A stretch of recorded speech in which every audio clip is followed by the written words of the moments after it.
औरत ही औरत की दुश्मन। गांव सूरजपुर में दो पड़ोसी रहती थीं, सरिता और कविता। सरिता एक पढ़ी लिखी, आत्मनिर्भर और सामाजिक महिला थी।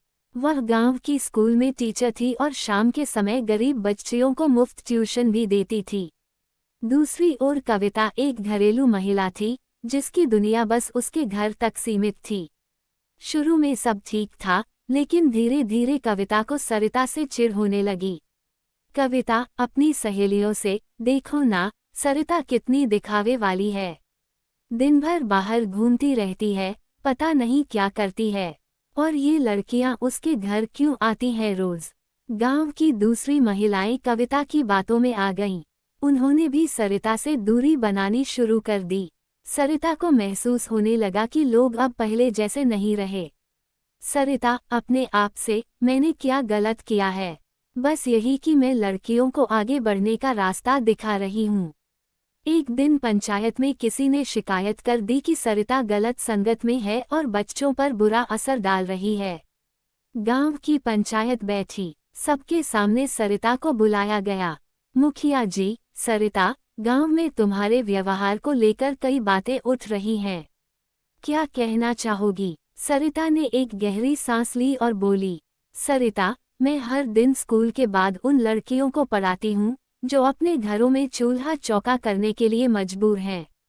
मैंने किसी का नुकसान नहीं किया, बल्कि उनकी जिंदगी में रोशनी लाने की कोशिश की है।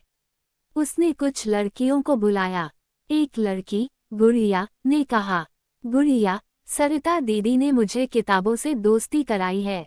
पहले मैं घर में झाड़ू पोछा करती थी, अब स्कूल जाती हूँ। मैं भी एक दिन टीचर बनना चाहती हूँ। पूरे गांव में सन्नाटा छा गया। अब सबकी निगाहें कविता पर थीं। मुखिया जी, कविता, तुमने जो अफवाहें फैलाईं, उनका कोई आधार नहीं था। तुमने एक नेक काम में बाधा डालने की कोशिश की। कविता शर्म से सिर झुका बैठी थी। उसकी आंखों में आंसू थे। कविता, मैंने ईर्ष्या के चलते गलत सोचा। मुझे माफ कर दो सरिता। मैं नहीं समझ पाई कि तुम्हारा काम कितना महान है। सरिता ने मुस्कुराते हुए उसका हाथ थाम लिया। सरिता, कविता, हम औरतें एक दूसरे को गिराने की जगह अगर एक दूसरे को सहारा दें, तो समाज की तस्वीर बदल सकती है।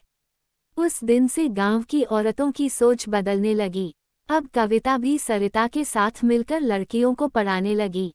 गांव की दीवारों पर अब अफवाहें नहीं, बल्कि सपने उकेरे जाने लगे। सीख, जब एक औरत दूसरी औरत की शक्ति बनती है, तो समाज में क्रांति आती है। और जब ईर्ष्या का जहर दिल में होता है, तो औरत ही औरत की दुश्मन बन जाती है।